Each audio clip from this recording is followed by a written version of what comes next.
If you're looking to place a bet on any of the sports going on, betonline.ag is the best and only place to lock it in.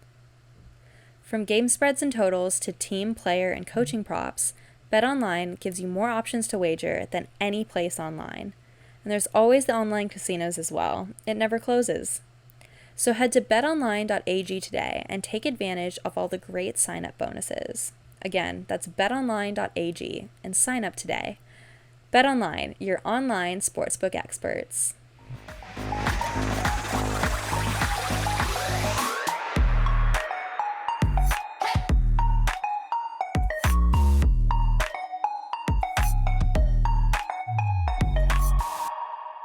Hi, everyone. Welcome back to my podcast. I'm your host, Polina Edmonds, and today on the pod, we have a special guest, Sarah Neal, and she runs an online yoga space that helps skaters manage their anxiety and reframe their relationship with skating through self-care practices, aka yoga. Hi, Sarah.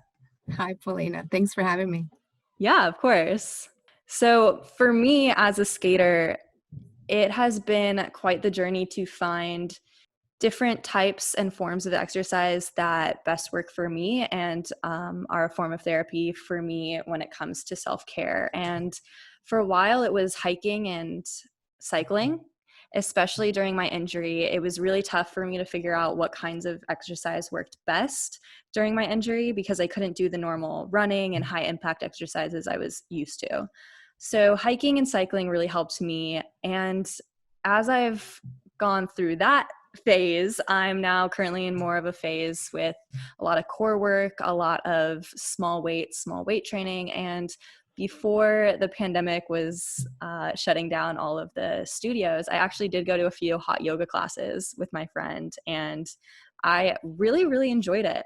Yeah, I haven't really done a lot of hot yoga for some reason. The heat didn't really resonate with me, but I have practiced yoga. Gosh, I mean, years ago I started and kind of dabbled in it, but I have been practicing regularly since, I guess, 2013. And then I finished my 200-hour certification last year. But I think the great thing about yoga is that it can work for anyone. You know, you can have a higher impact practice, or you can have a super gentle practice when you're recovering from an injury, or when you're just tired, or if you just aren't feeling it. You know, there's a type of practice that anyone can do. You know, I always like to say the only thing you have to do to practice yoga is breathe. I think there's a lot of misconceptions out there, you know, particularly in the skating community. People think, oh, it's just for teaching hyperflexibility, but that's not really the case. And that's not the yoga that I like to, you know, have for my skaters. Yeah. So what kind of yoga forms do you practice with your skaters? Let's talk about breath work. You know, because of the community that I'm trying to create, I'm not really using yoga as a form of off-ice training. I'm using it as more of a whole body approach to having an off-ice activity and a thing that in a community that will help engage the mind and the spirit with the body, right? So we just do a general hatha practice. Some practices are more intense than others. Some are pretty simple. Some practices we never get up off the mat. You know, it just depends on what the theme is for the month, and it depends on what I'm kind of hearing from the people in the class, what they're wanting to do. But I like to, like I said, focus on breath work, meditation, and then the asana practice. So what kinds of things do you bring up during meditation specifically that can help skaters who are feeling anxious because of skating, or super stressed out because of whatever's happening on the ice or at home just in general? Yeah, well, the first thing that I teach is just a simple technique called coherent breathing, which is basically just counting your breaths, right? And trying to get the inhale and the exhale to be even, or maybe have the exhale be one count longer than the inhale. And that's the first place really to start. And then beyond that, another simple thing that I like to do is give them an affirmation, which we all, skaters always know what mantras or affirmations are. So you can pick whatever kind of affirmation resonates with you at that moment. It could be something as simple as, I am enough. Or it could be, I believe in my capabilities. Any kind of affirmation that will resonate with that particular skater. For the month of January, I kind of picked a special word of purpose. And so the affirmation I kind of have for the month of January for the students in my yoga community is that the universe supports me in my higher path and purpose.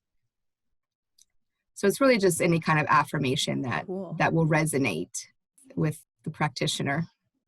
Yeah, that sounds really, really helpful. In particular, I know just from my own skating experiences, when I would get super stressed out, I think doing forms of meditation and having that kind of word that like brings you back. So if it's purpose, right?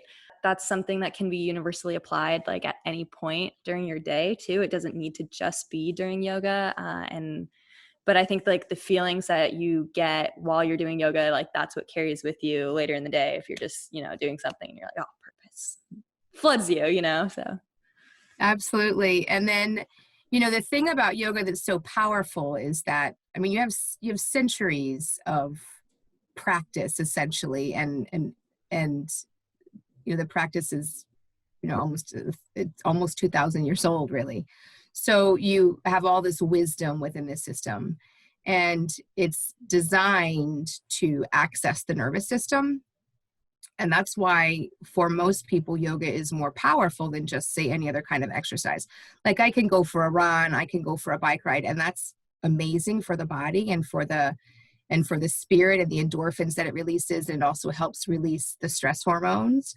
But yoga goes a little deeper because the way that we access the breath and the way that the postures work with the breath actually accesses the nervous system, which is designed to balance out the parasympathetic and the sympathetic nervous system, particularly in the modern society and in a sport like skating, where in a wrong environment, every day can put you in a fight or flight mindset, right? We don't want to train that way, but some places there's a really high stress, right? So when you are always in a fight or flight moment, right? Or like now we're in COVID and we're all super anxious, right? Because there's so much stress. Then we have to do things that will help balance the nervous system, or our body can't handle it, right? There's studies out there called surge capacity, which mean that basically if you have your body at its peak stress response for long periods of time, that the body responds with illness. And that's scientifically proven, right? And so yoga does things to help the body improve that stress response by accessing the nervous system.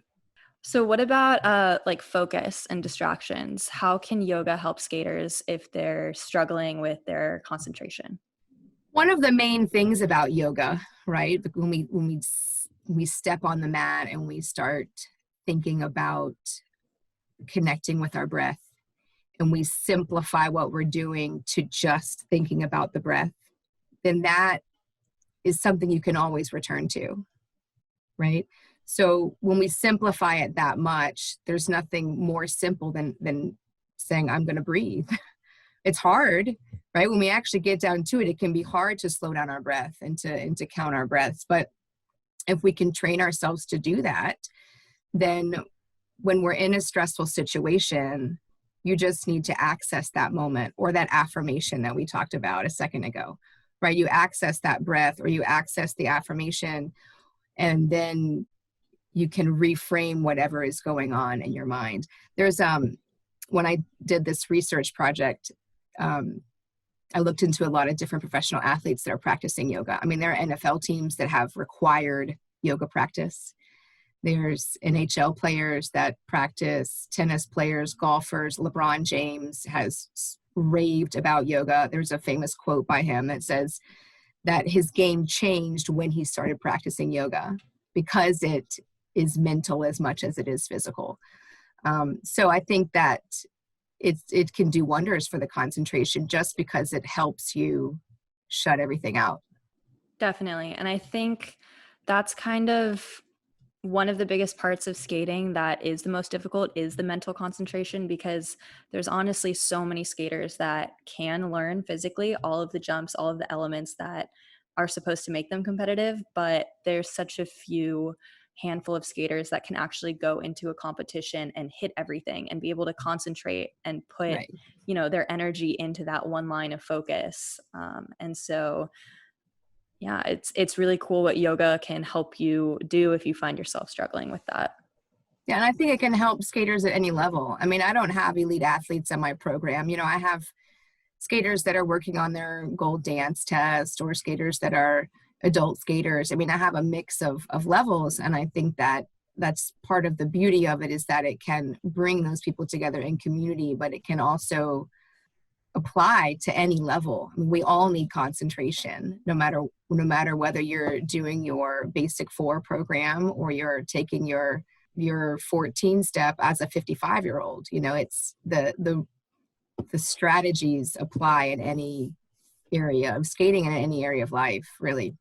Exactly. Yeah, it's definitely not exclusive to top skaters or top athletes in any shape or form. It's very applicable to every level, every age. What do you say to somebody who, like me, I would say yoga brings me zen when I do it. I don't do it super often because I have difficulty being patient. I'm very much of like a dynamic person, and yoga can feel a little bit slow for me at times. So I do like it, but I feel like in class everything's moving in slow motion and I just want to like do things. So what would you say to someone like me to focus on? First of all, I would say that's exactly why you need to do yoga. Like my stepson has ADHD, right? And he says that I keep trying to get him to do it. He's like, I get so bored. I said, I know you get bored, but that's why you need to practice it, because you can learn to slow down your thoughts a little bit, right? But so that's number one. Number two, you might just need to find a teacher that resonates a little better with you. I mean, part of it might be that you have to try out some different styles or different teachers. That's part of why it took me a while to develop a regular practice, because I started and I didn't really find a teacher for a long time that I felt like was giving me what I needed. And, if you get in the class and you're starting to feel like you have to move, then just, again, return to the breath and focus on trying to slow down the breath. That's one thing I always do in my practice is even as we're moving through the postures, it's so easy to let our breath get shallow. And if you can take a moment and pause and go, okay, I'm trying to build this super full breath that's the same length that it was when I was sitting, right? Then that can kind of help you as well. Instead of racing so much, you can Right. kind of just return to that breath and focus on do a little visualization of how the breath is coming in and coming out of the body. You might still find it boring sometimes, but some days they're like that. That's the body and the brain are different every single day. Or you can do a shorter practice. I mean, if you don't feel like I'm patient, like you're not, like you're patient enough to do it on a certain day, just sit and breathe for 5 minutes. And that's yoga. It doesn't have to be an hour-long class for you to incorporate yoga into your life every day. It can be sitting and looking at the trees and counting your breath.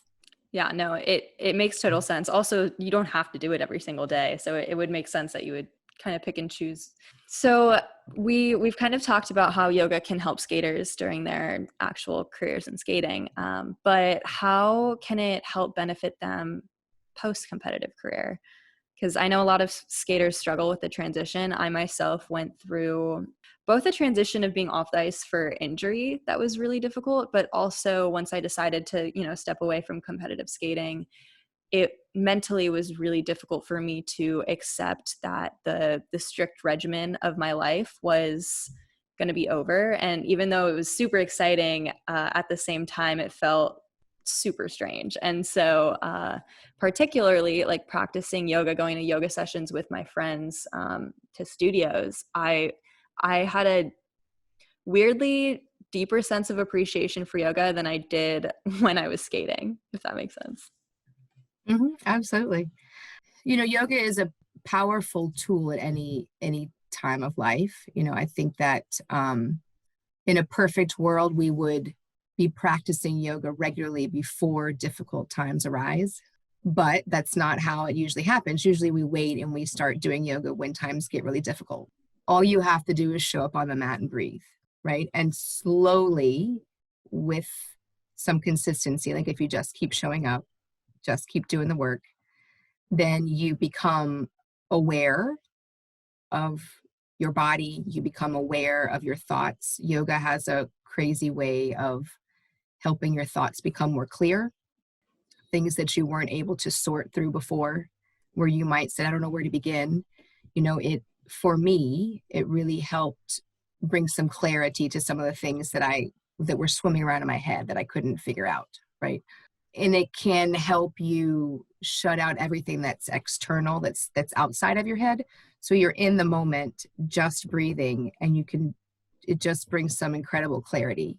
And then once you have a little bit of clarity, then you can start to see maybe what the next step should be, even if it's just the step for that day or the step for the next week, right? It's an ongoing process, obviously. I mean, we're all doing that the rest of our lives, but when you're going through a really tough time, I find that it's really, really helpful. It's actually in the Yoga Sutras, that's one of the main points of some of the Yoga Sutras, where they say that yoga is designed to help you through those difficult times, right? Because you put yourself in these difficult postures and you're practicing breathing through them. And that's just like breathing through the ups and downs of life. It's amazing the kind of way that your mind can regroup or rewire, reformulate by letting yourself just sit and be present and just allow it to kind of go with its own flow. There's no need for anything external. It's just, like you said, it's just you and the mat and your breath. So there's just so many distractions in life, especially now with social media and there's just stuff coming at us all the time. And it's so hard to shut that out. So any few minutes you can give yourself a day to shut that out will help bring you clarity. And then yoga just has the added benefit that you are breathing and connecting your breath with the movement. And sometimes you can even say an affirmation while you're doing that. So it just fires those neural pathways on a deeper level. Yeah, definitely. Like I said, I've been listening to your podcast and your questions about the younger skaters and the quads and is it healthy and social media and all of those issues and the importance of an education. And I think, like you and many others, have been frustrated with some of the trends in the sport because I've seen how it impacts most of the athletes, particularly those skaters who maybe were able to compete juvenile and then either because they were going to school or because they had other activities or because they didn't want to continue down that competitive path, then they just felt completely abandoned by the sport.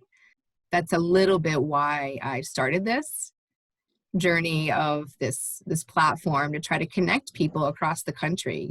Right now, only people that I'm working with are people from my home area. Most of them are my own skaters, but the intent is to connect people across the country so that they can get to know other skaters. Sometimes your tribe is not in your own rink. For skaters of all levels, sometimes being at school, you might have friends at school, but you don't have the same connection that you have with your skating friends. And so I think there's always been that challenge for skaters as well. So if any way to create connection, especially now when we're all, stuck at home with masks and all that, will helpful. So, we have to just show up and keep doing the work, regardless of what the outcome might be, right? But it's hard in skating, I think, because every outing is judged. So when you say, oh, follow your own path, or don't worry about those haters or whatever, like literally everything you do is judged. We're in that kind of a sport. So it makes it a little bit more challenging. And I think that everyone needs some kind of assistance, because maybe they're young and it's not hitting them now, but it will later, right? That dealing with the judgment and the negative self-talk or the negative other talk is going to impact anyone. I mean, everyone. So I think that everyone needs some form of mindfulness, and maybe it's not yoga. Maybe it's Tai Chi. Maybe it's just sitting in nature, but I think it's important to keep talking and spreading the word about how that can really help people. Yeah, I think kind of what you said there, I think for all athletes at any age and level, it's not so much about, like forcing positivity down your throat. I like to talk about positivity a lot because that's something that I was learning a lot in college because I took a few science of happiness classes, and I resonated with a lot of the teachings. And so for me, I also feel like I'm kind of a bubbly person. So I like the whole positive energy train, but it's not about being happy 24/7 or just looking for all the sunshines and rainbows in life. It's having kind of a mental clarity of where you're at and where you're going. And that's kind of the biggest part. It's mindfulness, like you said. I really like that word. It's something that I feel like sports needs to be teaching or encouraging more in their athlete communities, because at the end of the day, no matter where you get in your sport, you're going to remember the moments with the people in your community, and you're going to remember the lessons that you learn and the feelings that you got from specific accomplishments and specific setbacks. And so it's really important to build young minds, shape them in a present mindset. Yeah, and I don't think that our structure in the United States necessarily empowers coaches to do that. I mean, how many skating coaches do you know that have a psychology degree? I mean, exactly. I mean, so, I've learned a lot about it throughout the years. I mean, but just by nature of the sport, and because that's the kind of person that I am, like I want to be as effective with my athletes as I can. And I, have had a lot of students over the years with eating disorders and all kinds of other problems at home and whatever. So you do as much searching and researching and learning as you can. But I don't think our structure here really sets us up to be able to do that. And I think we do the athletes a disservice within that structure. And so I think we are skaters and athletes in other sports are forced to go outside of their close-knit circle to find the help that they need. And there's nothing wrong with that, but it's certainly more effective, I think, if coaches are more knowledgeable about those things as well. Yeah, at the end of the day, everyone needs to be on the same page, no matter who's kind of in your inner circle or training team. And it's just really important that more and more coaches and parents in the skating system, the adults that are, directly involved with the kids and kind of helping them on whatever path they get into, there needs to be an equal amount of both the physical training, which obviously for sports, it's the physical accomplishments that we get, but the mental side of it is just as important, because whether or not, you're at a younger level where maybe you never reach the top, but you need to be mentally training and building yourself up so that you have a good mindset from sports that you can carry through into any aspect of your life. And then the opposite side for the top skaters, there's a lot of mental issues when it comes to being at the top. And so nourishing that is so important, because at the end of the day, sports end, and then where do you go? Right. But there are a lot of, even parents and coaches that don't know how to apply mindfulness in their own lives. They're maybe not as aware of their own feelings or thoughts, and I think that's just part of society. And it's something that we need to be doing a better job of as a society, and like you said, as a sport, any sport really. Yeah, definitely. That's why I'm glad to kind of have this podcast platform and be able to share a lot of these topics, because there needs to be more awareness and exposure on them. And I hope whether you're a coach or a parent or a skater listening, you can gain something from my episodes, and particularly this episode. Okay, well, thank you so much, Sarah, for coming on. That was really good. Yeah, thank you so much. I hope you guys enjoyed this podcast episode. Please let me know what you think. Subscribe to my channel, give me a rating, give me a review. Follow me on my Instagram. That's where I'm promoting this. My username is @PaulinaEdmonds. And stay tuned for my upcoming episodes. I have some really great interviews planned. I'm super excited about them. So can't wait to talk to you guys next week.